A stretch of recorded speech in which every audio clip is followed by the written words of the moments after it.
हाम्रो कम्पनीमा चाहिँ एकजना नेपाली छनौट गरेको छ मैले भन्दाखेरि त्यो भिडियोमा आएर धेरै साथीहरूले धेरै थरीका कमेन्टहरू गर्नुभएको छ हैन।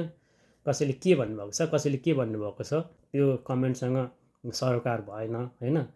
तर म के भन्छु भने मैले गर्दाखेरि कसैले कोरिया आउने अवसर पाउँछ भने, कोरियाको रोजगारी पाउँछ भने त्यो मैले छनौट नगर्ने भन्ने हुँदैन क्या साथी हैन। यो अहिलेको मात्रै साथीलाई मैले छानेको होइन, यहाँभन्दा अगाडिका साथीहरू पनि धेरै आउनुभएको छ मैले नै छानेर। सँगसँगै काम गरिरहेका छौँ। 2018-19तिर पास गरेर कोरोनाले त्यत्तिकै लाथालिङ्ग भएको साथीहरू पनि त्यो कोरोनाको बेलामा पनि हामीले कामदार चाहिन्छ भनिसकेपछि एकजना हाम्रो साथीलाई मैले नै छानेको थिएँ हैन। त्यो साथी अझै पनि हुनुहुन्छ।